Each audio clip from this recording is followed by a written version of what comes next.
Yo, welcome to another episode of The Void Standby. Having technical difficulties, but just about to start the show. Rubber Eyes is the name of the Sephiroth track. It is available on Bandcamp. Link in the description on the YouTube video. We'll be starting here. Thank you for tuning in. We got one person on. Starting this day, so.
Thank you so much for tuning in to another episode of Boy. I'll tell you what, this last week we had spread up on like crazy.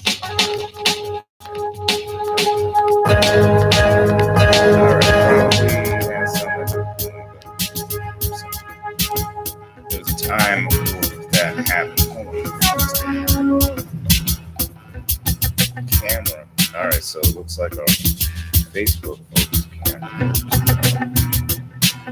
YouTube. Oh, come on.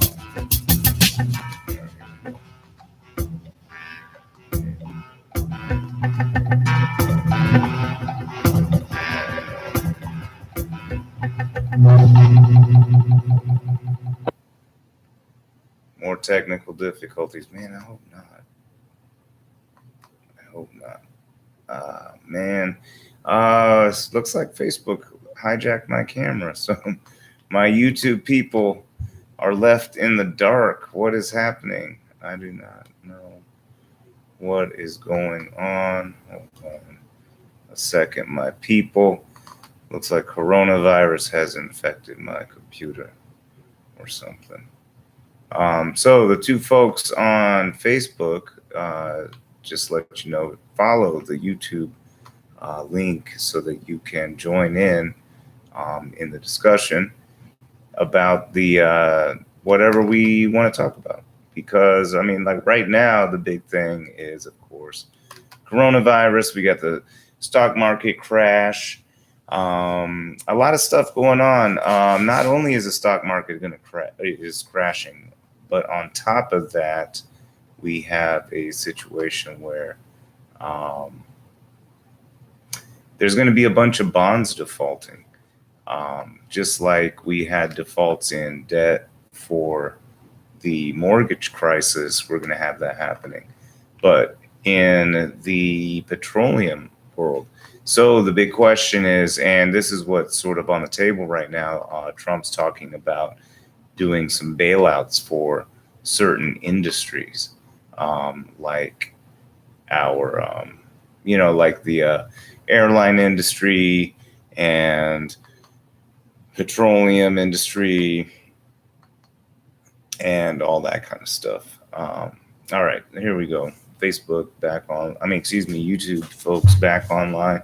Looks like we lost somebody, but it's all right. We got Superfan on. And we got to try to figure out what is going on. So it's sort of scary stuff. I'll be honest with you. I didn't get the preparation done that I was hoping. This episode just crept up on me like so fast, crazy.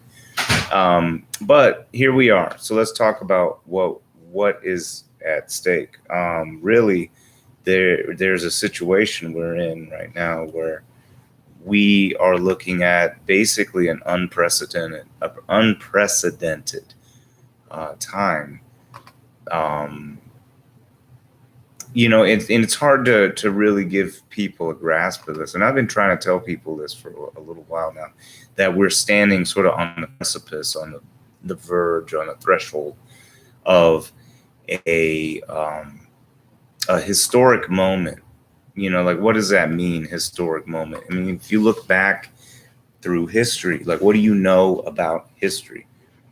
Just in general, if you think about historic moments in history, these are things that were sort of a hold on a second. Okay.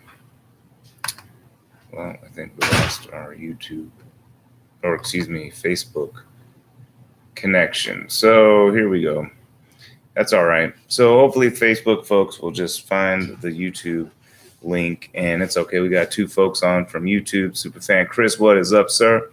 And we have another fan on. Hopefully they'll start jumping on. Sorry I was late today, but it's okay. We're here right now. So a couple things. Let's find Michael W. Superfan Michael, what is up, sir? We got a third on with us as well, so that's pretty awesome. Let's do a couple things here. Okay, this is going to be a little. Hang on a second.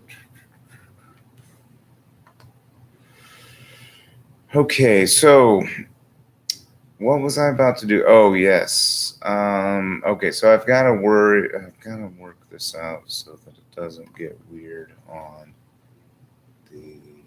All right, hold on. So there's a couple things I want to show you guys. that I think will sort of bring some perspective, because I think part of the thing is I want to give you some insight outside of me, like just me blabbing on about some crap. That, like, I'm not like, why would you trust me? I'm not the expert in anything, practically anything. So really what we're trying to do, what's the point of us even tuning in and talking about this? It's a fellowship of truth. So what are we doing? We're trying to ask each other questions and talk about the world in a way that can sort of flush out what is, or at least look at it in a critical manner, right? We want to be sort of critical about what the heck is happening. So got 4 folks on right now, and that is, something to be really proud of, out of the billions of folks, or actually let's just say a few 100 million that are in the United States, that would probably be the target audience of this YouTube channel. 4 people are tuned in, so very unique in all of the world. Unique in all of the world. Okay, so one thing I want to show you guys is a video this is actually from RT. Well, tonight it now, appears RT is funded in part by the Russian government. So some of you guys might be like, well, I don't know if I trust those guys. Well, I don't know if I trust them all that much either, but I also don't trust our corporate media because I'm pretty sure their main existential rationale for, well, I guess rationale, period, is to make money. It's not like to tell you the truth. And one thing to remember is how many people in your life tell you the truth. There's people that love you that don't tell you the truth. Do you think the media loves you? Why would they tell you the truth? Right? They don't love you. So they're not going to tell you the truth. For the very first So time, here there's is a reprieve RT. on Wall Street. Investors may finally be showing signs of buying into the rescue package being offered by the Fed. And it's some rescue package. And we're told there's even more to come. Joining us now is Richard Wolff, Professor Emeritus of Economics at UMass Amherst. What sayeth you about how much the Fed has thus far piled on to rescue Wall Street, Professor?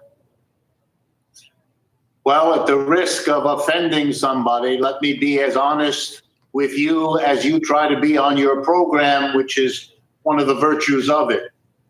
The Fed a week and a half ago lowered interest rates by 50%. The day afterwards, the stock market tanked. Then last Sunday, the Federal Reserve lowered interest rates. Yes. Michael W. says ratings over reality. Oh, yes, happy St. Patrick's Day, everybody. Ratings over reality. Sorry, Richard Wolff. I don't know that I can find a more flattering face for you. So here's Richard Wolff is going to be describing, right, what's going on. But you're not going to hear the depth of what he's discussing on the mainstream media. Notice what he's talking about is not really being discussed at the length or the depth that you're about to hear. So sorry for the interruption. Announced even more billions of money injected into the economy, and we all know what happened then. So let's be real honest. The reaction to the Federal Reserve has been, in my judgment, the right one. Namely, this is not a solution, but it is a sign of how desperate the situation really is. And we have on Wall Street something called the dead cat bounce. After a particularly horrific day or two or three, the stock market comes back as people we call bottom feeders pick up stocks at depressed prices, hoping that the turning point has been achieved. Those who did that over the last couple of weeks are very sorry that they did it. we are in a situation for which no precedent exists. We have a crash. We have millions of people losing their jobs, losing their incomes, deciding to stay at home, to travel nowhere. And we have a level of debt linking those people who have no income to every bank, to every pension fund. And this is a network presaging a downturn of the sort where you have to go back to the 1930s. And even that didn't happen as fast as what the last 10 days have shown us. So I cannot, if I'm going to be honest with you, tell you anything other than we are in a very bad situation, because having failed to prepare for the virus, we are now seeing the economic downturn consequent upon that failure. And we're going to keep printing money and keep doing whatever we have to do to bail out companies, even though in some cases they're companies that already received money from another bailout about a decade ago. And what they did with much of that revenue is they stuffed it in their pocket by doing stock buybacks. Should there be some kind of policy that says, no, we're not going to bail out companies where the CEOs stuck all the money in their pocket, because they're just going to continue to do that?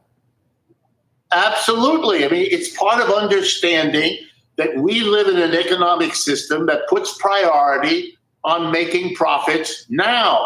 And every successful broker, every successful CEO is successful, in quotations, because he or she is good at doing that. And if you do that, you take steps that are socially absurd. For example, we should have stockpiled ventilators. We didn't. We should have produced test kits. We didn't. And by the way, we should have, because viruses have been with us as long as there's a human race. They come every few years. They are occasionally devastating, like the last one, the Spanish flu back in 1916, and so on. We know there's a problem. And if the private profit motive doesn't get solutions preparing for those problems, then some other system has to be turned to. We don't dare ask, let alone debate those questions. Therefore, it's a very serious disaster. Apple Computer bought back $316 billion of its shares to boost the price. That's a serious misallocation of investment. And they're going to continue to do it if we give them the money. That's why I'm wondering whether there should be some discussion this time around about that. Down to 30 seconds. You think they'll just give in? Airlines, everybody else, cruise industry, everybody's going to get bailed out, Professor? My guess is that the people running this government can't think like this. They're used to putting the private sector first. Profit is the key to getting to heaven, and they're going to bail out the top and believe, as always, that it'll trickle down to all the rest of us. That's a mistake. Where's FDR when you need him now? Thanks so much. Professor Richard Wolff, I appreciate your time. Thanks for being a guest. Thank you. There you go. So some food for thought there, right? So don't take it from me. Take it from UMass Professor Richard Wolff. And he's a very vocal critic of what is happening right now. I mean, in the things that are getting glossed over by a media that is paid for by the folks that would stand to benefit the most by maintenance of the status quo. Really, that's the end of the day, maintenance of the status quo. So Superfan Chris says hysteria, fear, propaganda, and behind-the-scenes agendas being fulfilled. Well, you know, as I always say, there's some kernel of truth in the propaganda. That's what makes the propaganda so effective. And so, yes, there is some propaganda and fear, but at the same time, we are looking at a reality of some things that may end up being sort of disturbing, you know. So, I'll show you guys.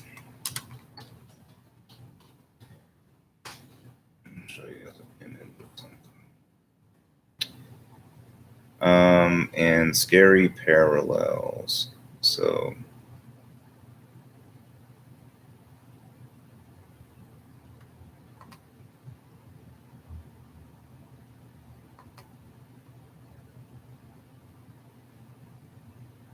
All right, the Reformed Broker,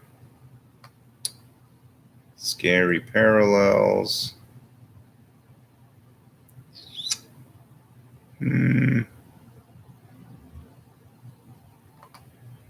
I was just looking at, there was a 2020 versus 1929 stock chart, and it was pretty scary stuff. But I don't know. I mean, I'm not really seeing a lot of really good charts right now. I mean, it's fine. So I felt like I found one earlier, but now I'm looking for one that's just not looking like. I mean, I'm looking at the dates now, and it's 2014. So it's like not really.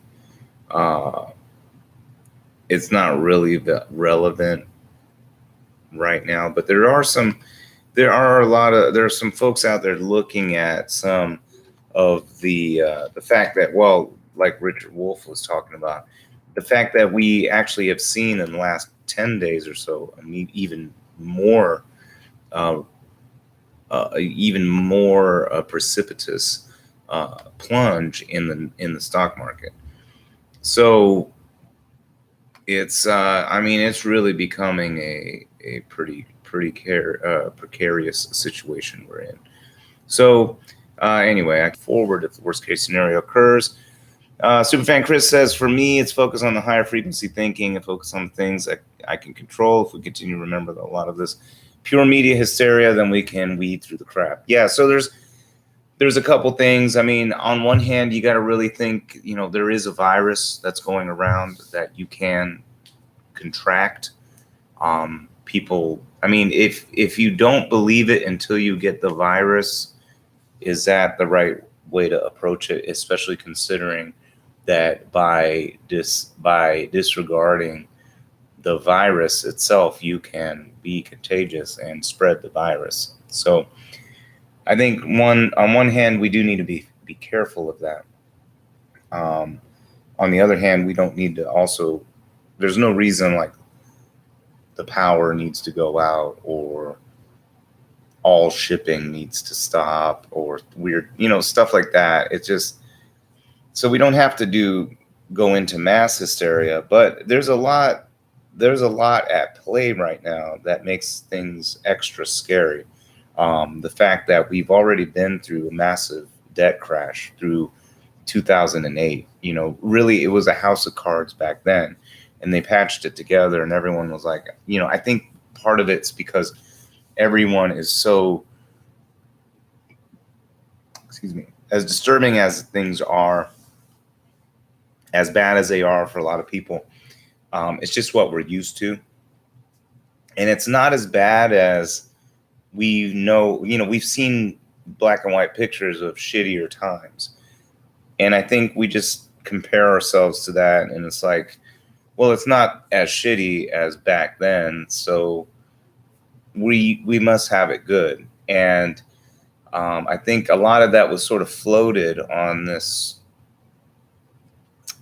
Really, at the end of the day, depends on how deep down the rabbit hole you want to go. Really, Western imperialism, right? All of this has been floating on the backs of exploited people around the world in order for us to maintain some relative standard of living, especially in the midst of stagnant wages and outsourced jobs and all of that, and reduced benefits, etc. So that slowly, like the frog boiling in the pot, you just turn the temperature up slowly, and the frog doesn't know that eventually it starts boiling. And that's sort of the predicament I think that our society is in. On top of that, we really have succumbed to a degradation in culture, right? And I'm not talking about any specific culture like Western culture or some kind of weird crap you would hear Tucker Carlson talk about. I'm talking about this idea, this notion of a society, a great society that we all are sort of part of, that while looking out for our brothers and sisters' best interests, we also are looking out for our own. And in that situation, you don't have you not only stand up on your own 2 feet, but you have other people helping you stand, and you're helping other people stand. And we've moved away from that kind of an idea. I mean, there is this idealistic notion of that, but in reality, especially, we have this rhetoric of individualism, rugged individualism, the person who takes that risk and steps out and fights and makes it and scratches and claws through the system and makes it in the system, learns how to manipulate the system or work it to their end. And and you talk to some of these folks, and I've got some even really good friends and people I respect very highly, who almost feel like I feel like there's an air of superiority, that they were able to muster their way through this man-made system. Keep in mind, it's not something ingrained in our genetics, like hunting the eland across the Serengeti is something that is ingrained in our genetics. Like doing things like that, helping each other out, as a society, as a community creature. That's part of our genetics. These things run deep in our being, in our core. And of course, we also have the more to us than what is ingrained into our evolutionary history. We've broken away from nature in vast degrees, in large amounts.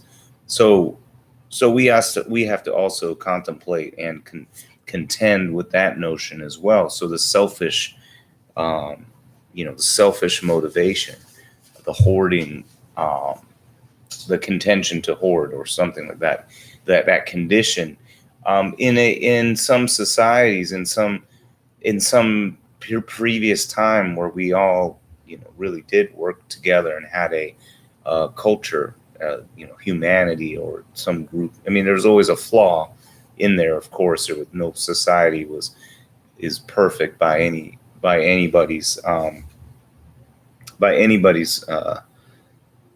I guess standards, but there is a way to take the best of things and piece them together, right? So under necessity of survival, we learned to lean on each other, depend on each other, and build with each other.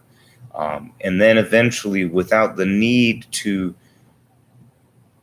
define, with the ability to so easily define nature, right? We can define nature by, as soon as we started planting, agricultural,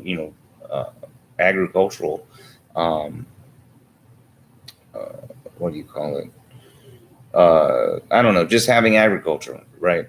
That's the beginning of manipulating nature. I mean, and of course there was manipulation prior to that, but that's just a massive change. That change allows additional change. You're right. People can start to focus on things that don't involve gathering or creating or producing food, right? You have a farmer who creates mass food. That mass food can feed a village. That village now does not have to toil the field. You have one guy or person or group of people who toil the field, and now you have painters, lawyers, or whoever else, right? And you can judge who's useful or worth existing or whatever on their own merit, whatever.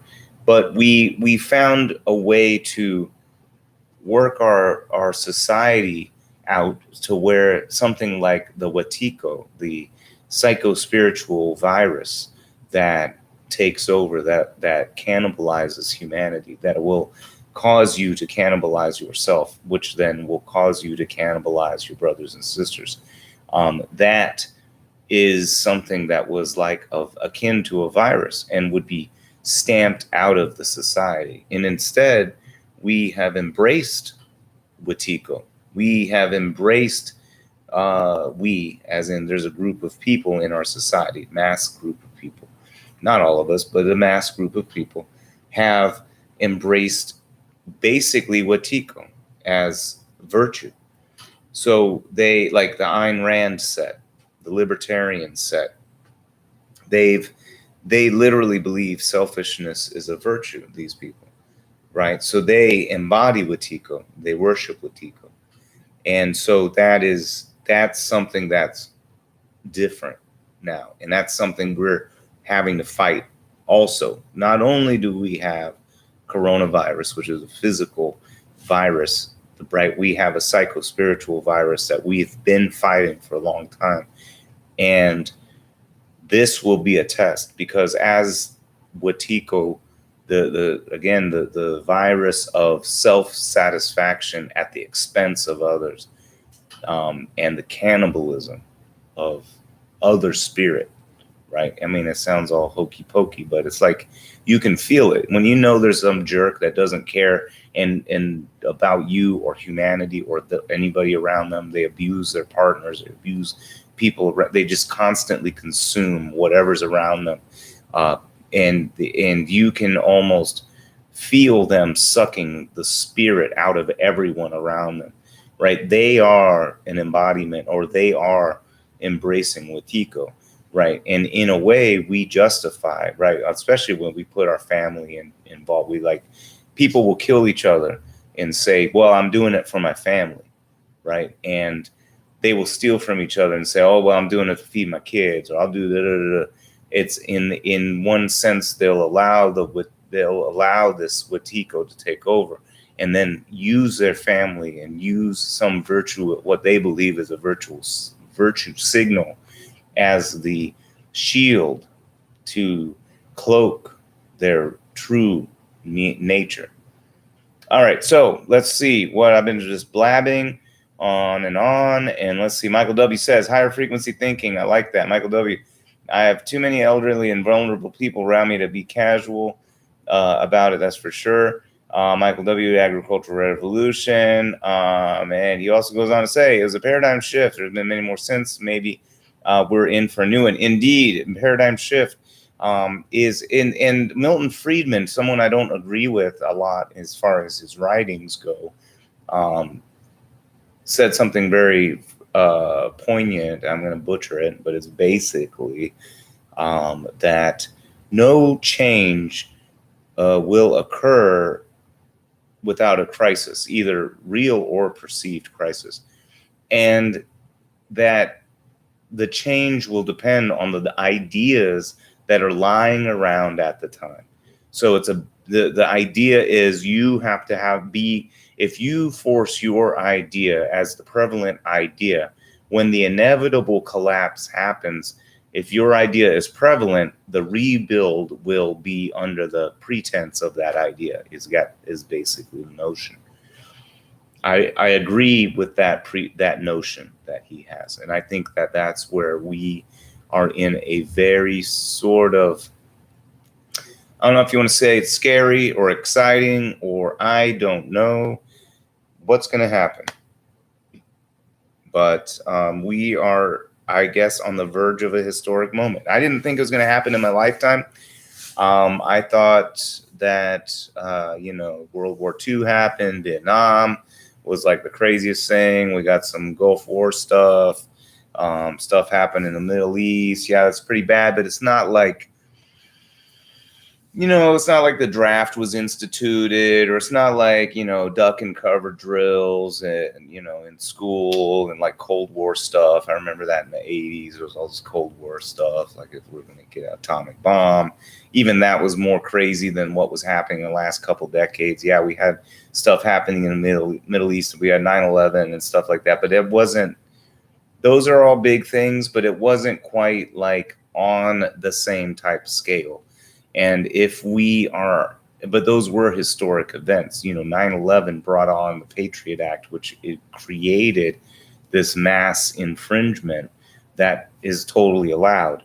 And now we have gone further and further down this rabbit hole of the surveillance state, of the banker control of our economy, of everything that's happening. There's just too much. There's so much stuff going on. All right. So So let's see. Michael W. said, like Ayn Rand. I did mention Ayn Rand. She held a selfishness as a virtue, did she not? Yes, she did. Exactly. Superfan Chris says, I think 2020 is the beginning of the paradigm shift for our planet. Yes. But what is the paradigm shift? We are at a very crucial moment because, as Milton Friedman says, and I'm sure other people and what's it called have said, oh man, hopefully John, my brother, he's calling me. If you're watching, Skype in so I could patch you in. I don't have a way to patch you in on the phone at the moment. Not maybe. Actually, maybe. You're going to have to call me back. I do have this cord. Okay, so we'll MacGyver this if he calls back. What was I saying? By the way, yeah, there's not really a good call-in number. I'm going to set up a call-in number, I think. I think more people might jump in and start yammering on about their opinion, which is what's needed. I'm sitting here yammering on, and you guys have to type up stuff in it, and I'm sure it takes a little longer. All right, so Superfan Chris says, this is a bigger deal due to the fact that technological advances and the faster delivery of information makes it seem like things are worse than they are, possibly. I don't know. Who knows? Like you mentioned, 9/11, nearly 20 years ago, Iraq war going on, 16th year, crash of 2008, swine flu, various things. Why is now the big moment? So there's a few reasons why now is the big moment. So now here's the other part too. You got to remember that any of those other times could have been that moment. And why is now the big moment? It might not. There's a chance, man. There is a chance. Again, why wasn't 08 the big moment? It really should have been the big moment. Did anything fundamentally change from 08? A few regulations got kicked in. Not really, right? Did anyone really get punished for what happened in 08? I mean, it was not due to government forcing anybody to do anything. It was because of recklessness in Wall Street. It was because of the packaging of crap, bonds and basically mortgages, bonds made of mortgages. It's a long story. We can get into it at some other, maybe Patreon subscribers can get the what is a collateralized debt obligation breakdown episode. But I have a feeling there's probably some YouTube video that does a really good job of breaking, probably Investopedia, what's a CMO, collateralized mortgage obligation, or CDO, collateralized debt obligation, which is a more generalized term, which could include things outside of mortgages, including auto loans, student loans, any kind of loans, really. What was I going to say? Oh, yes. So anyway, the financial players out there, countrywide, those kind of people, they would generate, or even Merrill Lynch got involved. A lot of folks issuing mortgages, just junk mortgages, give people this money. They wrote a bond against it, right? And then they sell the bond off to these investors. The investors package like Merrill Lynch and these guys, and they package together all of these mortgages, and they create bonds that they sell off to rich people and different people, right? And then they buy these bonds because they're getting a relatively high interest rate. Also, they paid off, the brokerage companies paid off the credit bureaus, like the credit rating companies like Fitch's or Fitch sort of does that. Who else? Dang it, there was a couple other major rating houses. Anyway, they pay for the rating. So basically, they would get a good rating. So here they get a AA rating or AAA rating, even though inside that collateralized that package of that package of mortgages includes crap mortgages and junked mortgages. Also, on top of that, knowing that they had junk mortgage in them, they bought a bunch of insurance against them, knowing that they're crap. So, and on the other side of it, companies like AIG, the reason why they went bunk isn't because of the mortgages, is because of something called a credit default swap. The credit default swap is basically insurance that guarantees against default on the bond. These bonds, remember, these bonds are made of junk mortgages, so the bond is junk. So AIG issues insurance against the junk bond, right? The bond ends up defaulting. AIG can't cover they don't think it's really going to default. They sort of think they may know it might default, but whatever. They already made the money off of selling the insurance in the first place. So then it ends up defaulting, and they can't pay for all of the defaulted bonds. And so once that defaults, the people that bought the insurance from AIG get paid off on their bonds anyway. So they end up making money, but then AIG can't pay enough to make them whole, and they end up going out of business. And then these other ones threaten to go out of business, but then they get bailed out. So all of that risk, all of that scheming, all of that conniving, they all default. Mortgage holders, the house owners, get kicked out of their houses foreclosed on. Banks own the homes now. They sell them off, make a little bit of money. Some wholesaler makes a little bit of money. Meanwhile, people lose their house. Meanwhile, the financial guys never got in trouble. Meanwhile, they still got their money back. Meanwhile, they got bailed out by the government with even more of our money. Right? That's what happened last time. We're about to see that happen again, except this time it's not just the banks, it's also the petroleum industry, because they issued a bunch of bonds against future fracking revenue. Well, it turns out horizontal fracking through shale, which is what they were doing, shale and sandstone fracking, it only produces maybe for the first year. And it's a massively diminishing return. So you're going to get in the first year, you'll get about 69% of your total return in the first year. Second year, you're going to get like this diminishing 20%, 25%, and then a smaller percent. It's like an asymptote, just smaller and smaller and smaller and smaller. So it's basically worthless in a couple of years. The normal wells might last 10 years, generational wells sometimes out there. In these cases, these are I never understood how that worked. They just assured me that these wells would be capped and just fizz out, push out all this oil or natural gas for years. And I never really understood it. Turns out there wasn't anything for me to understand, because it's all bullshit. And they're seeing it. So look up, if you don't believe me, if you think I'm lying, you think I'm making up some shit, look up the frack bust. Look up frack bonds, petroleum frack industry bonds, and see what I'm talking about. These things are about to default, and that's going to cascade.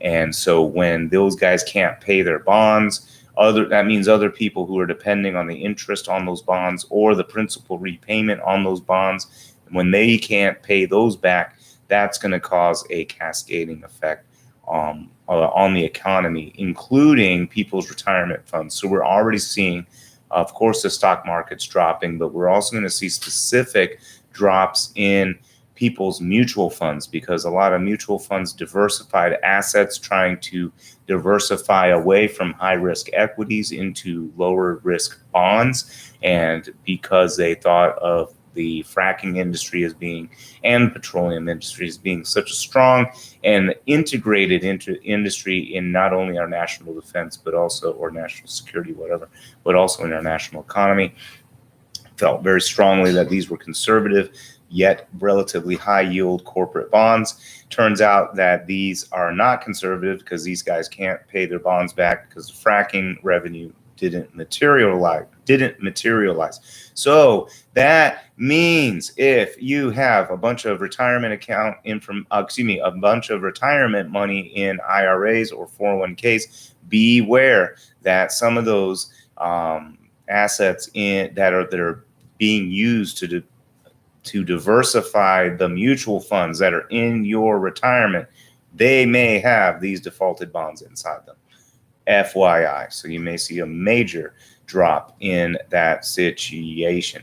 So Michael W. says maybe it's the big moment precisely because of how magnified everything is now. Maybe that will be what fuels the momentum. Superfan Chris, I strongly believe this has to do with global financial reset of sorts. One world currency type of thing. You're right about the fracking oil markets. Dollar is at its end.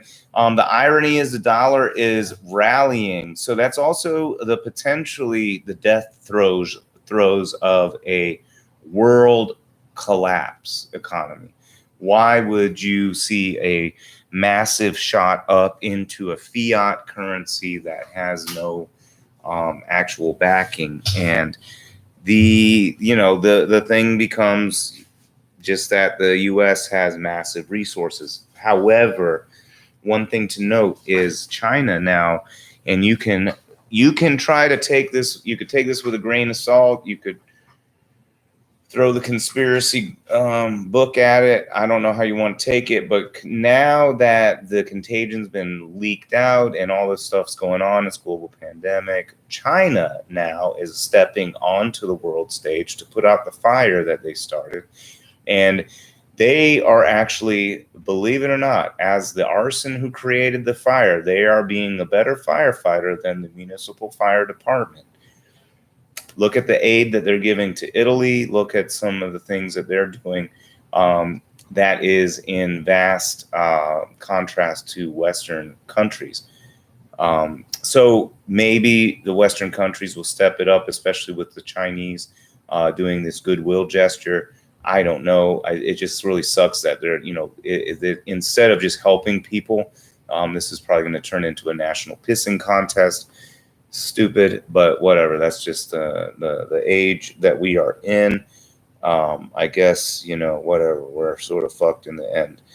All right. So, Superfan Chris, if you believe that this is a reset of sorts, I should hope not. If you believe that is going to happen, then we are in for a type of situation that's akin to the Great Depression or something to that effect. So if you are prepared for such an event, that is what we're looking for if there's going to be a one world currency global reset.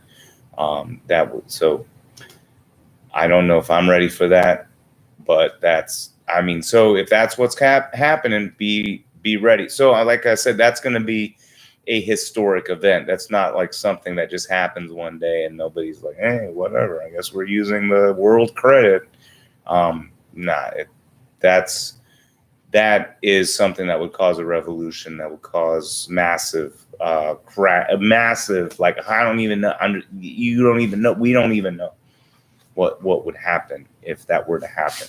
You see what I mean? So I don't even know if there's sort of a such thing as global financial reset. I don't think you could just do that kind of thing. I just think that's just not without a war, not without a global war or global, like we're playing musical chairs, right? But what are the rules to musical chairs? Like people are going to pick up chairs. You see what I'm saying? And the U.S. will just pick up chairs and just start killing people. And like, it's our shit now.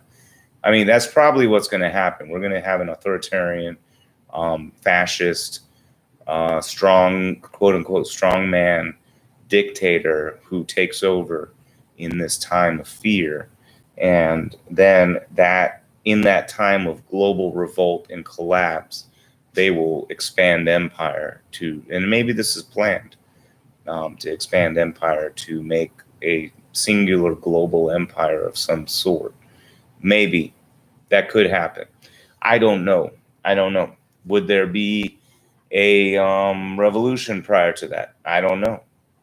It's too hard to say. What would happen if all of the quote unquote, if somehow, some way, the people who are moving the Ouija board shuttle, if those people were identified and not even identified, let's say they're not identified publicly, but they were to somehow disappear. I don't know how. Magic of wishing. Would things change? How much would it change, and would it even change? I don't know. Who are they? I don't know. Who are they for sure? I don't know. But if people get to the point where they just don't know, like if you were just like when you watch Predator, if you watch the old movie Predator, when they first are attacked or they start seeing people die and they don't know what's going on, it's in the middle of the day. People are getting just disappeared. It's like Arnold Schwarzenegger and his band of guys. These are elite fighters, right? They're in the middle of the jungle and they have no clue what's killing them, and they're blasting out into the jungle, just mowing down whatever animals, whatever plant life, whatever was in the barrage of lead at that moment would have died, right? Of course, it's a movie, so it's all fake. But if it was real, then that is what would have happened. And I think that I don't know that these folks that are running things realize that there's going to be a point where the population is so paranoid and afraid and unknowing of what is real and what's not real and what is killing them, that it's not going to matter if you're really involved or not, if you're the predator or not, you're going to get hit with bullets. And I think that the people in charge of the Ouija board need to know that. I mean, I can't make the threat. I'm nobody in this world. But when the magical combination of the benevolent hacker and the benevolent sniper join together, it'll be like peanut butter and jelly, and it will cause a stir in this world that will not have been known since, I guess, major empire level upheaval. But who will be this clandestine group? I don't know. Is it just the makings of a new novel, Tom Clancy? I don't know. Maybe we can make this a group novel project, where we just sort of talk about what would happen in this fantasy world of this novel place where things, maybe it's not mass movements that change things. Maybe it's not an army. Maybe it's more of guerrilla tactics. Because what is the equalizer? The equalizer is technology. What we don't have in firepower, the people have in brain power. And some capacity and capability can't be bought. And sometimes, when somebody, it depends. The government has a chance to not be toppled, but there's a chance that it could be toppled. Take away something, or at least take away something for people to live for, and they'll find something to die for. And that's what I truly believe. And I don't know how far. We've seen crazy stuff happen in history. So what will it be this time? Or will there be a this time? I don't know. I feel like if you were Frederick Douglass out in the town square talking about we need revolution, or we must throw down the system or something like that, I mean, you might. I don't know. I mean, are we living in a more restricted age than even back in the time of Jim Crow? I mean, I don't even know. Oh my God. All right. So there's also other reasons why it's a big moment, because the petrodollar is falling apart. So there's a lot of things that are all coming together. The other part is the fact that between China and Russia and the rest of the world, I'm pretty sure they have at least as much gold as the United States. And so the rest of the world could issue a global currency that can rival the United States or any chunk of the world. If the whole world got together, if they don't like the United States anymore, which is happening every day that passes by, the world likes the United States less. I think most people can agree with that. And if the world unified to create a global currency that was anti-U.S. currency, we would be in some big trouble, because right now one of the only reasons why the dollar has any value is because of the petrodollar, because there's an agreement by gunpoint to your head that all oil transactions occur in dollars. So if you're Japan and you want to buy some oil for your people to live on, you better go buy some dollars from the United States first so you can buy our oil. Otherwise, you're going to get an embargo. Or if you dare sell your oil in something other than dollars, like Iran or Libya wanted to, or all these people, Venezuela wanted to, suddenly you have problems in your country. Go figure. I don't understand how that works. I'm stupid. I'm just a dummy. All right.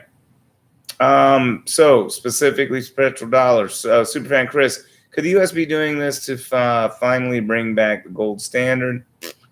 Maybe. I don't know. Grab your weapons, bunkers. Come on, bro. It's 21st century. People in bunkers now. But for real, though, cleaning my guns just in case. I mean, it's hard to say, right? It's hard to say. What would you really need a gun in the Great Depression? Even if the Great Depression were to happen tomorrow in the United States, would it be to the point where you would need a gun? Would there really be roving gangs and stuff going around, or would Americans have it? Would it depend on our leadership, or would Americans have the sensibility to finally sort of take a veil off their eyes and come together as a nation? I don't know. Here comes the big test. Let's see it. Let's see. I don't think anyone can predict it. And even if they did, it's because they got lucky. I don't believe anybody has. I just don't believe it. And anybody who's ever said that they ever knew anything about shit has always been wrong. So who fucking knows? Who knows what's going to happen? Superfan Chris said something about Bernie. Bernie, I mean, he's getting slammed. I went out and voted today, tried to help my man, Mr. Sanders, out. But, man, Florida just went all out for Bernie. All out for Biden. Yeah, I mean, I think we're headed for some pretty big collapse. We're looking at four more years of Trump. I'm sure of it. Biden just does not motivate support. Even if we did get Biden, it's not he's a puppet president, just like Trump. Trump's a puppet president. Trump, at least to some degree, will try to hold fast to what his perceived notions are, at least for what his base wants him to do. The MAGA hat wearing people who praise him and adore him, he doesn't want to lose that. So the things that they want, he'll probably, like, even if the people around him who'd stand to manipulate him and puppeteer him, he may not go along with them if it meant going along with a tenet of what his people want, but unless he can twist it and sell it. So really, you have to realize how much of a puppet Trump is and how he can be manipulated by his cabinet and people around him. But Joe Biden, he's going to be the same way. The guy's incoherent. He's basically same age as Bernie. But yet Bernie's much more coherent than Joe Biden. Joe Biden's threatening to fight people. Biden has a terrible record. There's no redeeming qualities about Biden. Why are people voting for Biden? I don't know. I can't get into that mindset. They think he's more electable, I guess, because they don't pay attention to electoral politics. I don't know. I don't know. I probably name recognition. I don't know. Why are they voting if they don't know? But they obviously know, and I just don't get it. I don't know. I just don't get it. All right, so let's see. What did he say? Yes, he is probably going to have to throw in a towel. I think so. And who knows? I don't think. I'm just saying. I'm telling you right now. I don't think Biden can beat Trump. And even if he does, it won't matter. He's going to usher in a new era of Biden shit. It will go from Trump shit to Biden shit. I'm telling you. There's nothing. What change? What better? Anything does Biden hope to bring? I mean, Biden supporters can't tell me. All they can tell me is bullshit. Really, honestly, that's all they can tell me. But Michael W. says, a wise man once told me that you live every day like a societal collapse is going to happen, then you're crazy. However, if you didn't prepare like one is happening, then you're crazy. I don't think you're crazy for not preparing like one's happening. You know, it's like economists predict 300 of the last 3 recessions. You know what I mean? So it's, you know, 2020, like for instance, Professor Wolf was saying we should have had stuff stockpiled. We should have had some of these things in place. And we did. We had a pandemic response group as part of the cabinet or something like that. And back in 2018, it was disbanded by the Trump administration. And FEMA and other outfits like that could have these things stockpiled for pandemic alert just in case. It doesn't even have to be crazy a lot. It could be like 1 million masks. Is 1 million masks hard for the U.S. government? Probably not. Or like, you know, a few 100,000 of something somewhere deployed around the country, somewhere in some warehouse available. Right, we can coordinate with a base. We can coordinate with, you know, civilian enterprises and hospitals. There's ways we could do this. We can have a pandemic response team as part of the U.S. government, and we did up until 2018 when Trump disbanded it. So that's you know, whatever. All right, so let's see. Wise man. Oh, what was I going to say? Yes, so we could have been prepared better than we were, and whatever. Yes, Bernie, toast for sure. Let's see.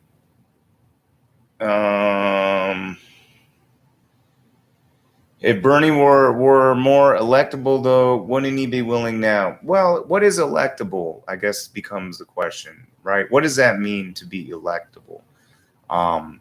If it's a perception of electable because you, in your perception, feel like other people aren't going to vote for someone, even if you support them, then that is an assumption of electability. You see what I'm saying?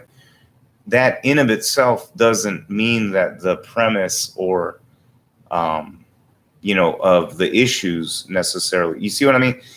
It's less about, I don't know. I guess it's this perception of what electability is, and also that perception can be easily crafted by media, for instance, right? By constantly saying what is or isn't, what's electable, what does it mean to be electable, as opposed to say being focused on issues.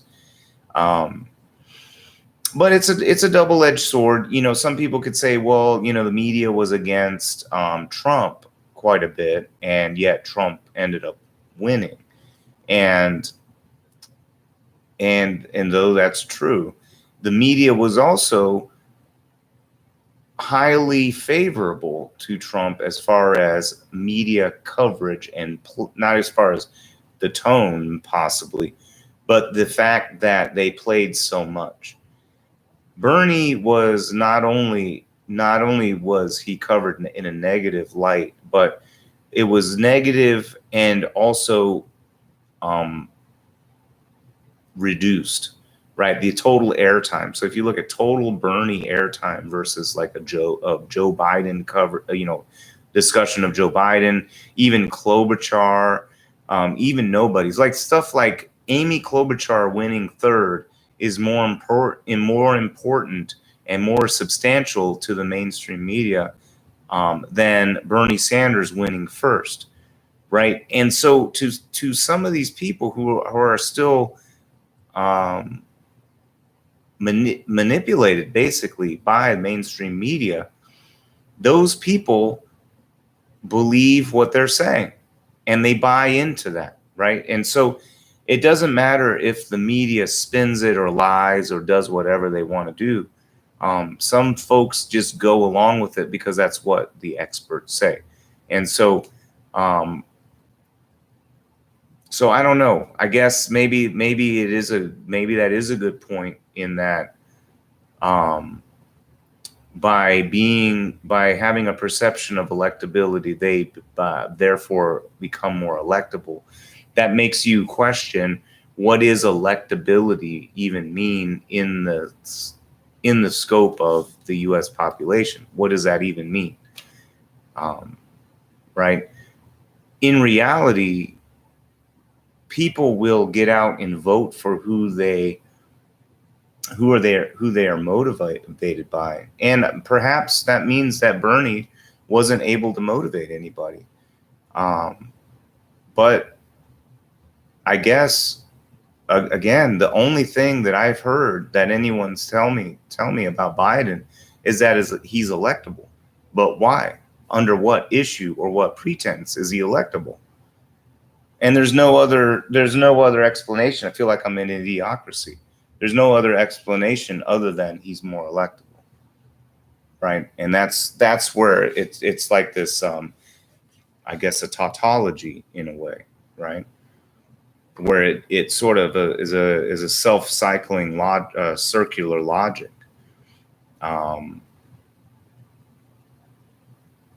All right, so Michael W. says he's not a malignant narcissist, at least, I guess. Well, I don't know. He might be. Biden might actually be, to some degree, a malignant narcissist. Superfan Chris says, one of my friends has a bunker, thousands of rounds, ammo, etc. Let's see. Yes, he's okay, so Superfan Chris knows someone with a bunker. And Michael W. said the media was against Trump, but also giving him free air. Yeah, so free airtime makes a big difference, right? So I mean, there's a lot of things at play. So I don't know. Obviously, but obviously Bernie isn't motivating people. I don't know what else to do. I think people maybe forgot it was even voting day. I don't know, man. I guess we'll see. I just know Trump's going to tear up Biden. Trump's a moron, but Biden is not smart either. And he's degrading quickly. There's so much ammunition Trump can use against Biden, and Trump's fans don't care about Trump and how crappy he is. We'll see. I mean, I don't know. Will it really matter that much? Trump seems to be handling things fine. And does it really matter who the president is and who they select for their cabinet? And does it really matter? Maybe it doesn't really matter. I guess. I mean, I don't know. Maybe it doesn't matter. Right? Because it's not motivating people to do anything.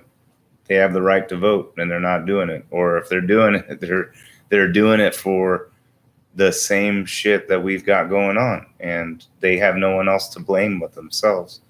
And here we are, but I don't know. Are our brothers and sisters lost and manipulated by the media? I mean, I feel like it's so see-through. You can't not see it, but I don't know. I don't know. I wish a Biden fan would come on and tell me what exactly makes Biden better than Bernie Sanders. But I don't know. We'll see. But Trump is going to be, Trump could have, I think Trump would have lost to Bernie because Bernie would have pulled independents. Biden's not going to pull independents. They're just going to watch, or they're going to vote for Mickey Mouse. They don't care. People they don't care. It's like with Hillary. People just didn't come out to vote, and or they voted for someone else, or they didn't want to vote for Hillary. They're not going to vote for Biden. It just didn't happen. It didn't happen for Hillary. It didn't happen. And even if Hillary got 3 million more, oh great. Okay, out of all of the people in the United States, it just doesn't work that way. You know how electoral politics works. It just doesn't work off of just getting that thing. And plus, stuff could have been manipulated. Stuff might be manipulated now. How do we know that the Florida count isn't manipulated? I don't know. How am I supposed to know they're counting my vote the way I want it? I have no proof, no record, other than we could look and count the paper ballots. Are they also counting to verify the paper ballots? I don't know. Right. But I know that the puppet President Biden, or the puppet candidate Biden, is much more suitable for the ruling class than a Bernie. So if there's going to be any manipulation that happens, it's going to be in favor of Biden. But we'll see. We'll see. Shit really has to hit the fan hard before anything real happens. So good luck, American people. You want to suffer? Then keep it up. Keep it up. There will be more suffering. Oh, it will come. It will come. It's not like I'm making shit up. We've already seen it in our history. So we're just going to revert back further and further in time to a shitty point in history at which we will no longer want to be at anymore, and then we'll have a revolution. So it just isn't shitty enough yet. So we got to wait until it gets really shitty. FDR was on the verge of a revolution. So, and then he came up with the Green New Deal. So, or excuse me, not Green New Deal, just the New Deal. Whether or not that took us out of the Depression, I don't know. But at the end of the day, if it helped American people survive and get things sort of kicked into gear, it took that much shit. So you know how hard it was through the Depression. You heard the stories, people selling their children, people eating shoes, crazy shit happening, right? So the Depression may be in our future, but also we will, if it isn't a depression through a crash that happens, we will see a slow degradation to a point that we've seen in our history previously that we felt was not acceptable. We will revert back to that point, and then action will happen. What action? When? That's for you to decide. The brothers and sisters of the United States, of these Americas. All right, so Superfan Chris says, perfect run for Trump, reelected.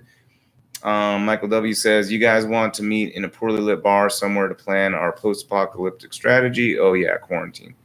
Haha, yes, right. Yes, indeed. So another reason why this also is a good crisis, to have a massive crash and to have this massive authoritarian lockdown to prevent the upcoming revolutionaries from gathering and planning anything. Because you're not allowed to gather into any mass thing. But you really couldn't gather too much anyway. Plus, they're listening on your phone and all devices. You would have to plan a rendezvous free of all electronic devices, and know that everyone else was free of electronic devices, and also know that none of them was a rube that was undercover, in which case they could have some type of telescopic microphone or something like that could telescopic, maybe, I don't know. Anyway, it's some kind of microphone that could really hone in and focus on your discussion from afar. So there are many ways that you could be found out. So if you really wanted to be clandestine about it, that would be really tough. And there are agents lurking all around you.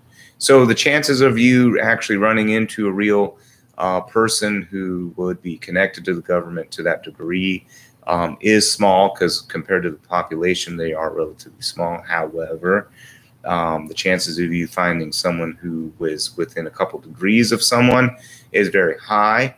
And chances are people, when shit hits the fan, people puss out. So any kind of clandestine, crazy operation that anybody decides they want to plan, number one, you didn't get the idea from me. And number two, remember, they listening, they watching, and they are in our midst. So unless you know how to very closely and like with the finest tooth of combs, that you could sift through this person's history and know that they're not in any way going to subvert your clandestine mission, good luck, right? Because that's the mafia boss's biggest fear, right? The infiltrator, the rats. And on that note, we have to close out this show.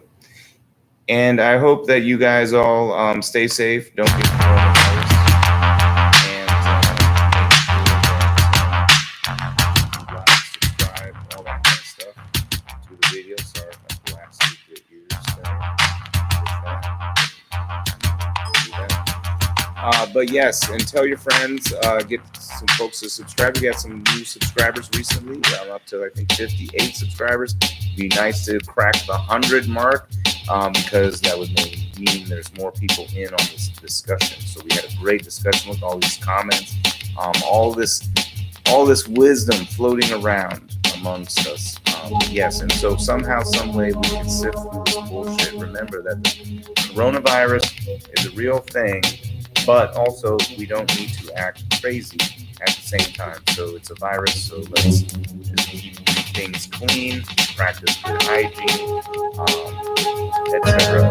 Large crowd, I mean, come on. But at some point, things will taper off. But until next time, I will bid you farewell. Peace out, and next Tuesday?